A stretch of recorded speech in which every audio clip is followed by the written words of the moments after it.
overworld called strongholds. An easy method to locate an end portal is by gathering a fair number of items called Eye of Enders. Using these while in the overworld will cause the Eye of Ender to look for and float toward the nearest end portal, but only momentarily, until the eye drops to the surface for collection. The reason why you'll need a decent amount of these items is that these Eye of Enders have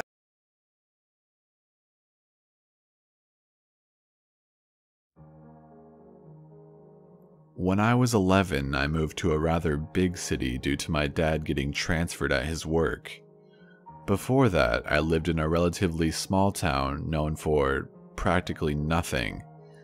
I loved that town with all my heart, and I still love it even today, but this experience shattered my little kid illusion that it was safe and nothing bad could ever happen to anyone.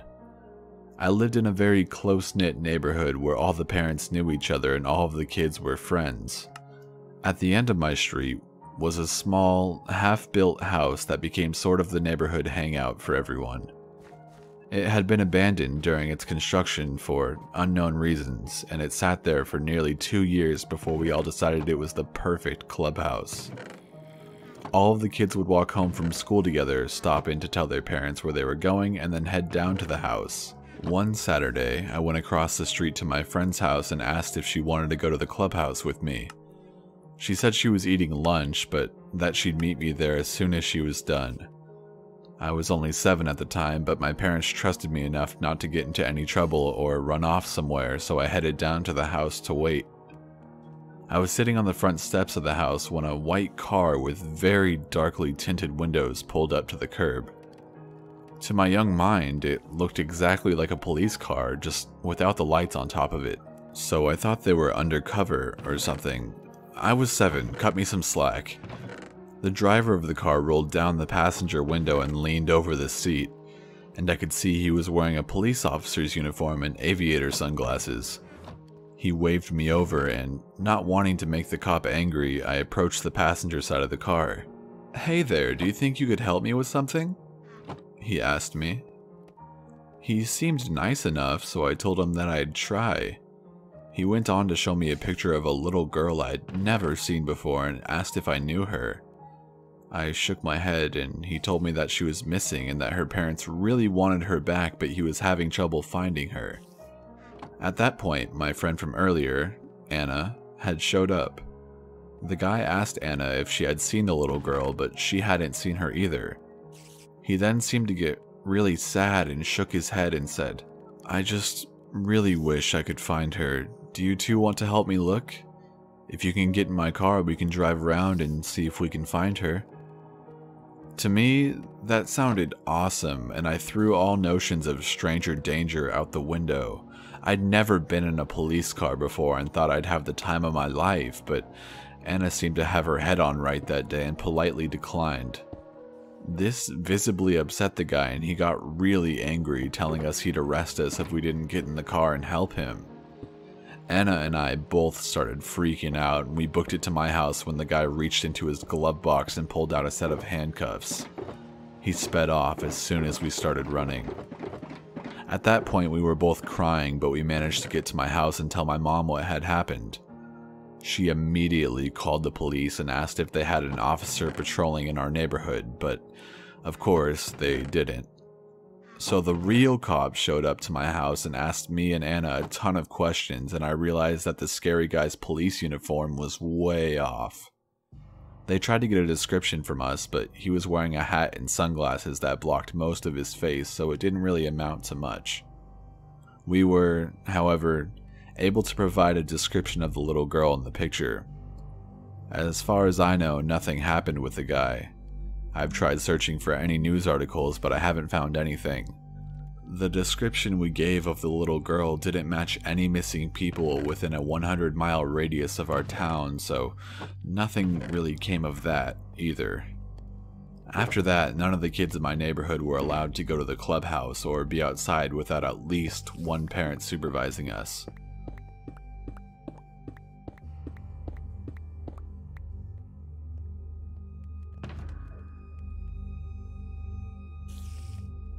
This happened to me about 2 years ago when I was on a cross-country road trip with my good friend Kim. We started in the Northwest and our final destination was in Georgia. We were trying to make this trip as quickly as possible, and since it was just the two of us, we took turns driving and sleeping. We had just passed through Laramie, Wyoming, where I got pulled over for speeding. It wasn't by much, only 10 miles over the speed limit. I apologized to the police officer and he kindly let us off the hook since our car had no cruise control and we had a long way to go ahead. After leaving Laramie, we didn't stop for a long time and the highway rarely cut through any towns. It was probably 3, maybe 4 in the morning and the highway was deserted. Tall pine trees lined the 2-lane blacktop and jagged mountains covered our surroundings. Kim was sleeping heavily, her chair reclined all the way down, a blanket thrown over her head. I had the radio on, but she was exhausted, so she didn't even move or notice. I was trying to concentrate on the road and the quiet music on the radio to stay awake. Visibility was very limited, as there were no lights on this road. Suddenly, red and blue lights flashed in my rearview mirror. I hastily looked at my speedometer, but I was diligently following the speed limit after the narrow escape from the ticket earlier. I pulled over, killed my engine, and rolled down my window. The cop car behind me appeared to be an unmarked vehicle, but it was hard to tell because it was so dark. Kim didn't even move as the police officer approached my window. "Ma'am," he said, "do you know why I pulled you over today?" No, officer, I don't." His flashlight was pointed directly at my face and I had to avert my eyes. "Your plates sure are from far away. Where are you headed?" The police officer in Laramie had asked me the same thing. "Georgia. Family emergency." "Is that so? Well, you weren't in any shape to make it to Georgia from Nebraska. No siree." I frowned. Was my car breaking down? Were my taillights out? In my tired haze, had I missed something vital? I'm sorry, what's wrong?" "Here, step out of the car, I'll show you." He gestured with his flashlight and the beam slanted across Kim's blanket-shrouded face and she sat up. She yawned. "What's going on?" The police officer abruptly turned, walked away, and got into his car. He flipped a U-turn and sped off in the opposite direction down the highway. Kim and I stared at each other for a moment before I started the car, rolled up the window, and sped off with no regard for the speed limit this time.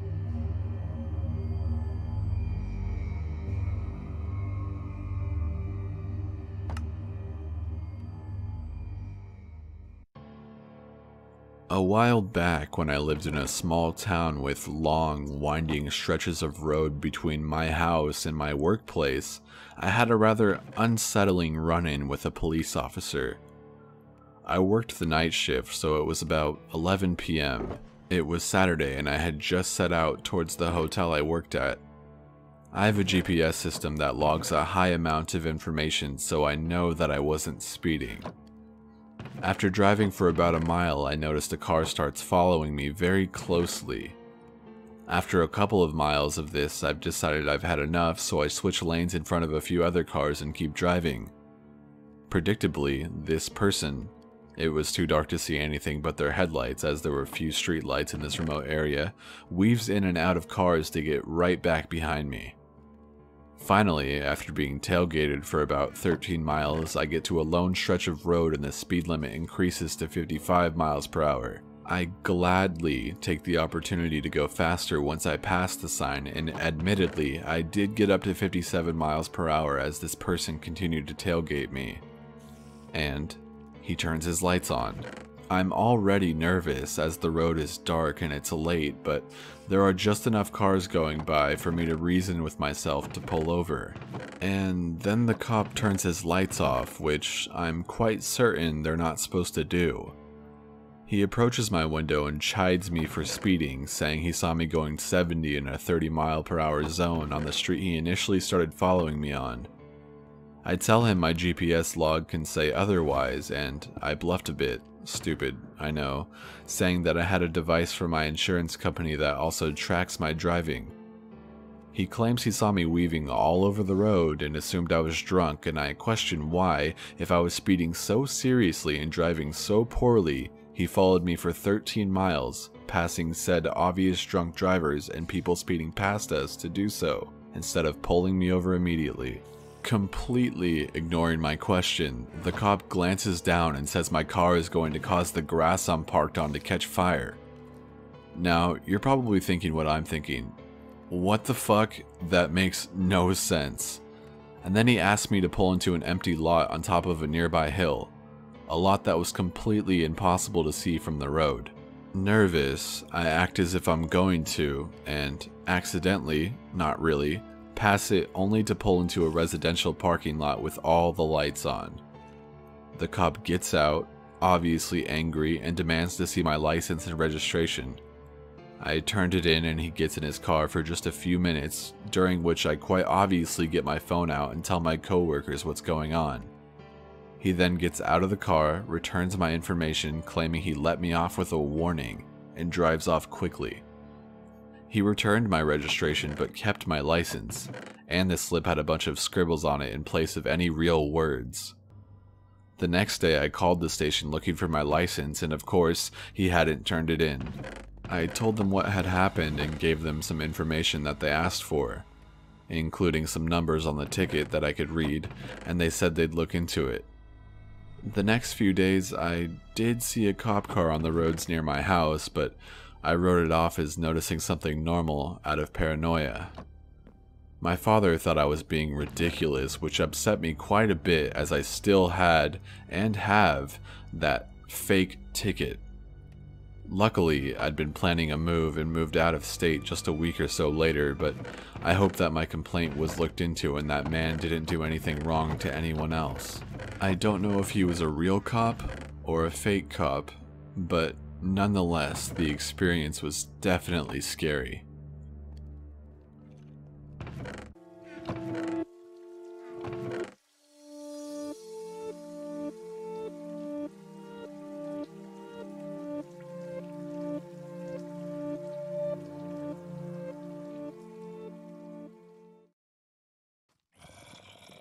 Before the video begins, I'd like to state a few things. This video contains some very graphic and disturbing stories coming from emergency workers such as police officers and EMTs. I ask that you please respect them in the comments, as these were very traumatic experiences for them. I hope this video helps spread awareness on how hard their jobs are. That being said, let's begin.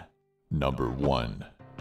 Okay, so I was an EMT in LA for 2 years many moons ago. So we get a call on a DUI who hit a bunch of cars at a stoplight. All hands get called on deck. When we get there, 5 units were already there, plus 2 fire trucks, cops, and, everything else. It was absolute carnage. There were medics patching people up all over the scene, several critical transports. One EMT is treating the DUI.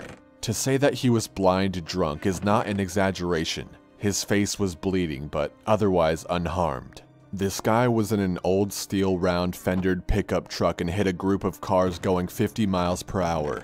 Never hit the brakes. I head over to the medic who looked like he was in charge, and he immediately gave me a blue tarp. Blue tarps are not good in EMS land, and there were a bunch of them lying around covering various lumps and bumps in the street. He tells me to go cover some white thing in the street. So, what had happened was that this big blue missile had hit a Pinto driven by this Hispanic family. The back blows open and the oldest child hurtles out of the back and 60 feet down the street and lands on his head. A human body, when thrown or dropped out with force, doesn't go boing, it goes splat. The kid's body blew apart like a bug on a windshield. Hence all the blue tarps. There were pieces all over the street. The white thing I was asked to cover up was the top third of the kid's skull. It still had tufts of hair on it. I had nightmares for years. So then we're asked to transport the parents. This was far away and the worst. Their faces were all sliced up and they were screaming in Spanish. They had just seen their child blow apart right in front of them. The floor of the unit was slick with blood by the time we got to the hospital. The whole time they're screaming, I can still hear it in my head. I was crying, but trying to be quiet so they wouldn't hear me. I was heartbroken for them. They were carrying their new baby, 3 days old, in her lap, who got thrown into the windshield. Died 3 days later of cerebral hemorrhage. So, of their 3 kids, they had 1 left. I never found out what happened to the DUI.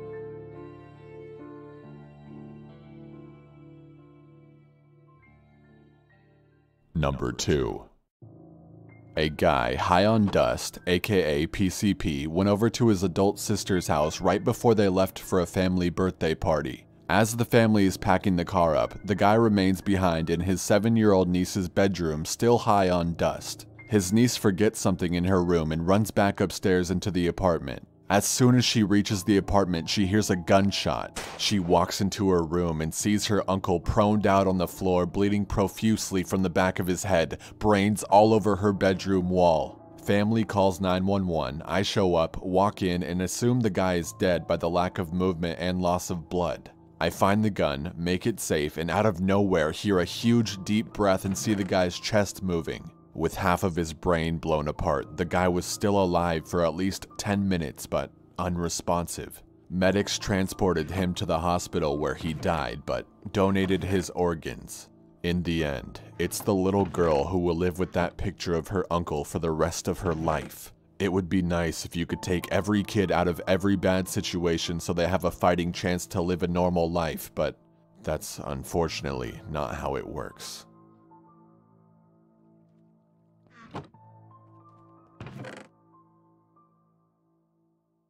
Number 3. So, a suicidal female walks to the top of a 9-story hospital parking garage. She does a backward swan dive off the top, trying to kill herself. She ends up landing on both of her feet, which take all the impact. Every bone from her feet up to her first rib is shattered, but somehow she was still alive as I got there first. She looked like a slinky as EMTs picked her up from the ground to transport her, which in the end was futile. But for the few minutes I was on scene with her, I was able to speak to the woman who was still conscious. The most peaceful and eerily quiet conversation I had with a person who knew they were dead. She talked about her family life and how she felt abandoned. She felt helpless and with no faith in life, just like a vicious dog backed into a corner. She wanted me to tell her family that she was sorry, but didn't regret her decision. Very stoic if you ask me. And someone who was intent on killing themselves, not just a cry for help scenario.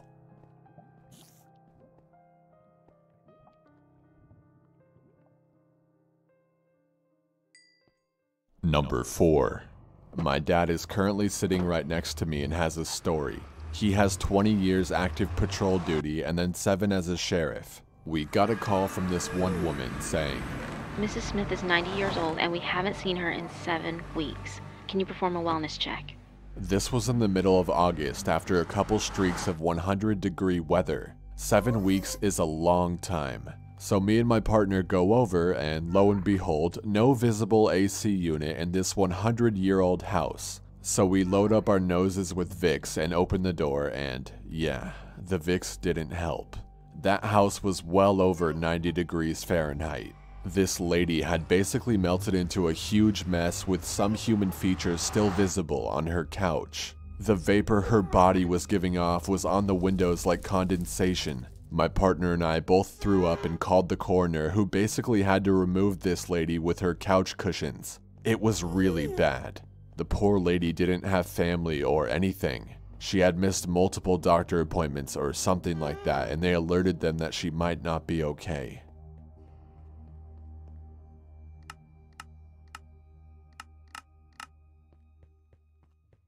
Number 5.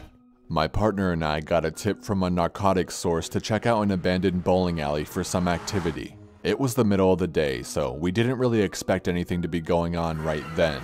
We called in and then pulled up from the back entrance to have a look around.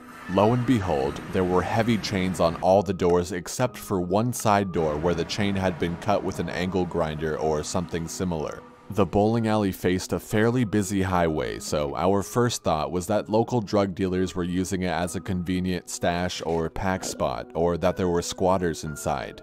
We pulled our weapons and flashlights, called for another car, and then went in.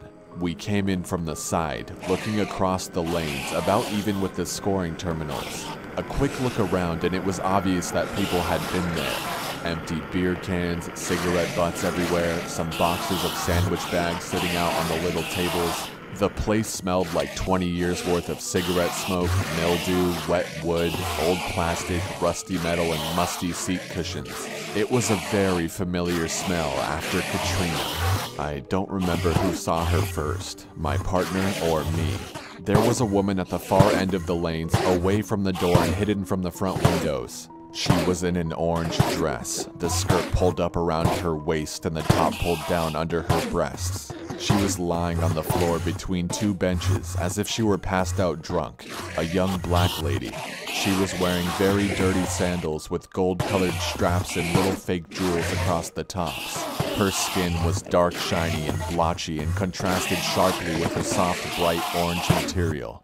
Her head was completely removed, crudely and raggedly as though it was sawn off. We stared at her for a few seconds, taking it all in. The colors washed out somewhat by the harsh beams of our bright tack lights. All my partner could muster was the word, "Damn." I barfed into my mouth before the smell even really registered. The scene turned out to have been a couple of days old, and the metallic rotting smell was turned up to 11 by the midday heat trapped inside the building. There was a huge pool of blood around her torso and neck, almost black and blending into the dark industrial carpet that was between the lanes and the snack bar. Her limbs were grotesquely swollen and flung outward, the straps of her sandals digging into her feet. Backup pulled up right as we staggered back through the side door and into the harsh sunlight. It was our supervisor and the young officer he was FTOing.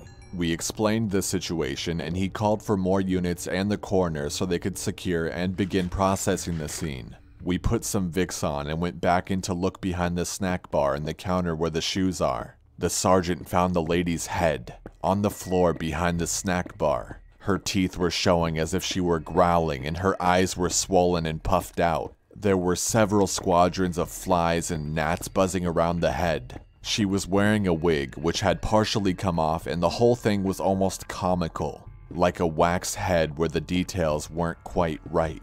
But my brain kept screaming at me that this was an actual person's head. It felt like all the emotions I could possibly feel were fighting together in my stomach.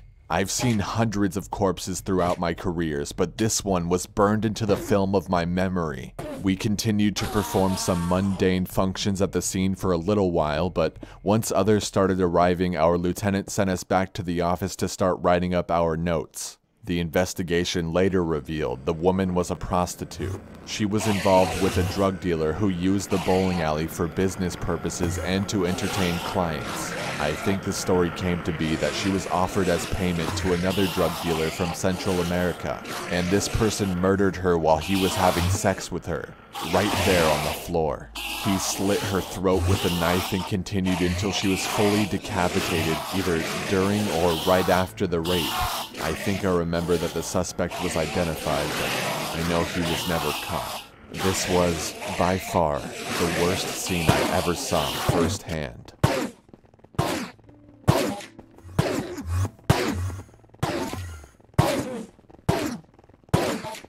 Number 6.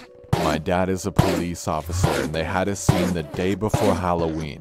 This guy had killed his mom, chopped off her head, and then dragged her body into the street, and then he jumped in front of a train. Meanwhile, this woman walking by thought it was a Halloween prank and picked up the lady's head. When she realized it was real, she tossed it really far away. So the crime scene in between her and her son was in like 7 different places. The guy had apparently been off of his meds for 4 days and was scheduled to meet with a psychiatrist in 2 days. Tons of people walked past her body and head and didn't even realize it was real. They all just thought it was a Halloween prank. The whole thing was just really messed up.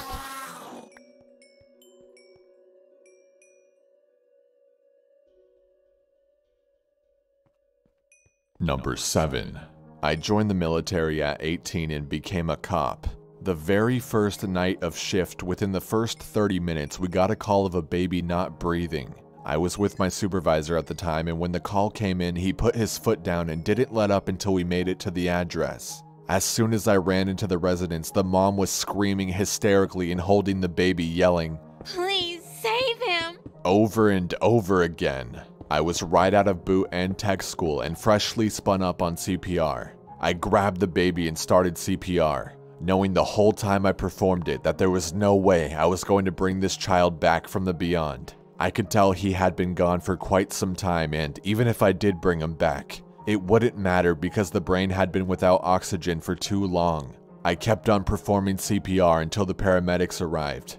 When the paramedics ran in about 10 minutes later, they gave me the "he's gone" look, but they knew why I was trying. The poor mother and father were a mess on the floor praying for a miracle right behind me. The paramedics took over, taking the baby with them to the waiting ambulance. After the ambulance departed the scene with the baby and the parents, I remember standing on the front lawn with my supervisor and staring at the night sky, smoking a cigarette, wondering just how in the fuck I was going to get through the rest of the night without bawling in front of everyone. Somehow, I remained stoic the rest of the night, but I did kill 2 packs of cigarettes. Not much else was said that night, except maybe during our report, and even then little needed to be said. We found out later that the baby had died of SIDS, and there wasn't anything I could have done to save him, or anyone could have done for that matter. This did comfort me a little bit, but it was still a horrible experience, especially at the age of 18. This was roughly 12 years ago. I have 2 kids of my own now, 5 years and 2 years, and I worry about them constantly. During the entire SIDS stage where they were susceptible to it, I would wake up in a panic and sprint to their rooms to make sure they were still breathing. Fuck SIDS.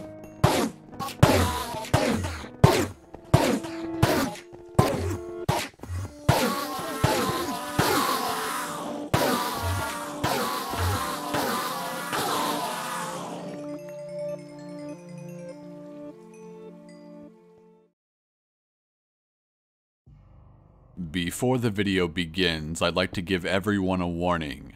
The experiences told in this video are extremely disturbing and violent. Viewer discretion is advised. I'd also like to state that, like previously mentioned in the video before this, these aren't going to be told in regular storytelling format, more like a friend telling a friend. There are some long experiences and some shorter ones. Either way, I hope you can enjoy the video. Now that that's out of the way, let's begin.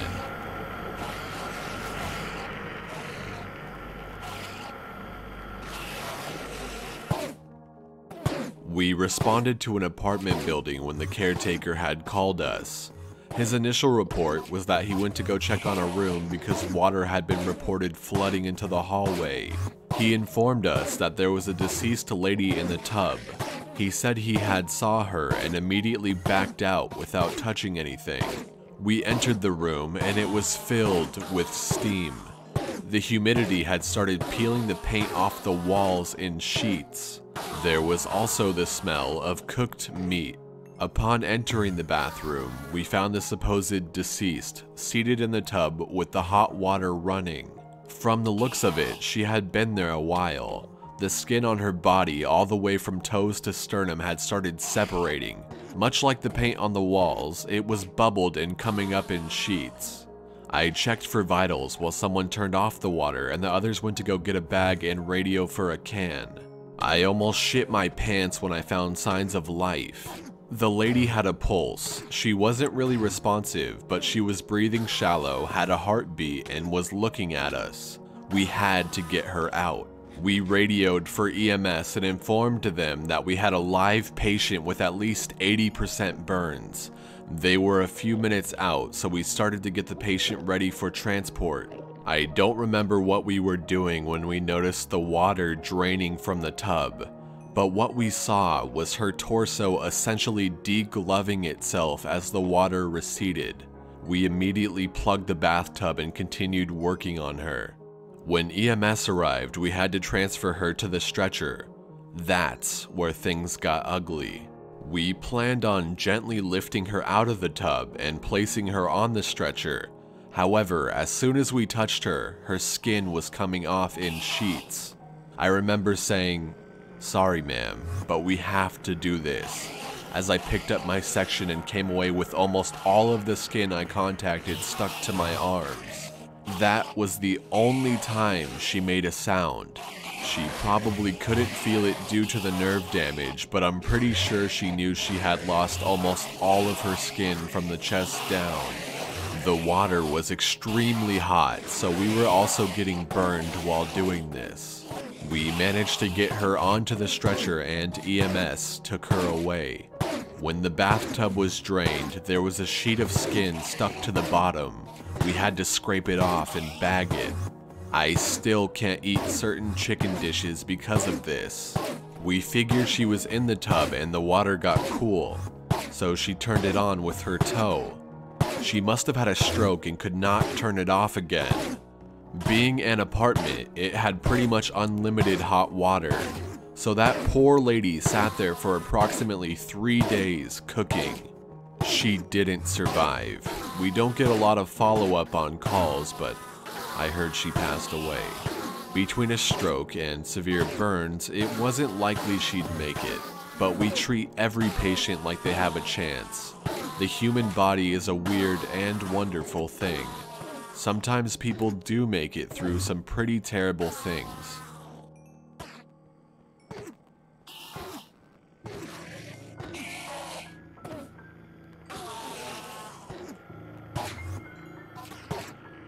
I had one call where a nice enough lady was going from psych ward to psych ward at hospitals about 2 miles apart.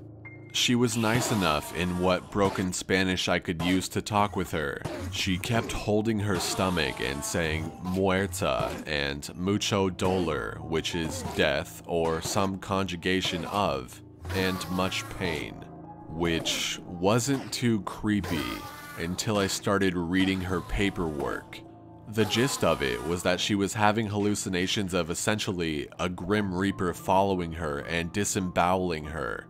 She had also had some surgery for an abdominal injury that was literally documented as a mild evisceration that did not appear to be self-inflicted, and she was adamant that this Reaper figure did it to her.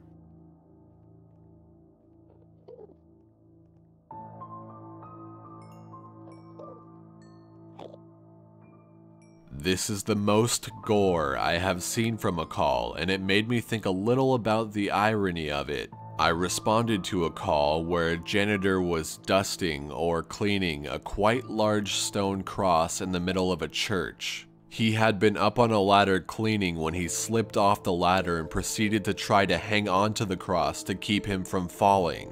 Unfortunately, the weight of the around 200-pound man was too much to support. The cross fell towards him, landing on his left arm, with a part of the horizontal stone of the cross pushing his muscles and tendons out of his wrist like a squeezed toothpaste tube. Then the cross fell completely on him, splattering his brain across the floor. Quite disturbing, and definitely the most horrific and gore-filled call I had ever witnessed.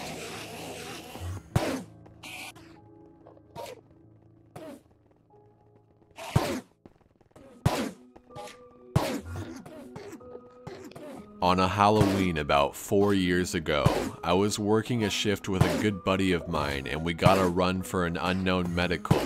We were a couple of cocky mid-20-somethings. On the way up the elevator, we got caught up in an argument over A's versus Giants Bay Area baseball. We almost blew off the security guard when he was opening the door to some random apartment. "Oh, she's definitely dead," the guard said, and we were instantly like, what? Usually the cops get to this sort of thing before us. Plus, we had no idea a dead body was involved. Yet, there she was, reclined in a lazy boy with her feet up all the way in a position of comfort. Her eyes were rolled back and mouth agape, just like in the movies. Over her head was a translucent plastic bag taped neatly around her neck. I don't know if it was the combination of reclined death in a lazy boy, a nonchalant plastic bag, a possible murder, or the fact that it was Halloween, but that was a creepy scene. I think we actually had a shooting and a stabbing on that shift as well.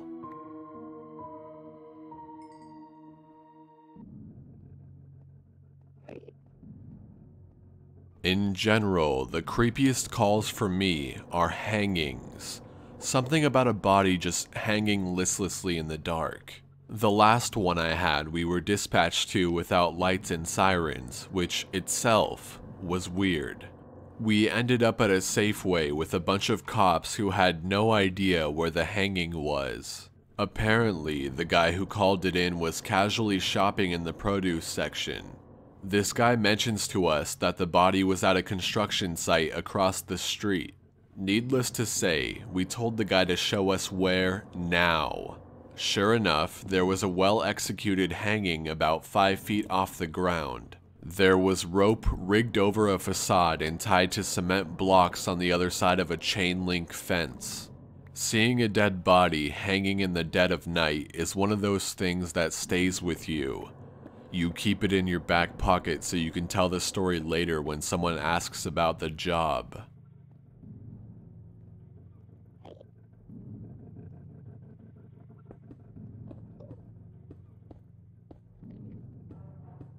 Police officer here. If a paramedic ever goes on a creepy call, we usually show up too. Worst I ever saw was a suicide via slit wrists. This woman was clearly struggling mentally. She went into her basement and started sawing at her wrists horizontally with a rusty hacksaw. She bleeds a good amount and then she starts walking around the house. She wasn't dying quick enough, so she sat down in a chair in the middle of the living room and started going at her wrists again, this time with a pair of scissors. I was the second person inside the house.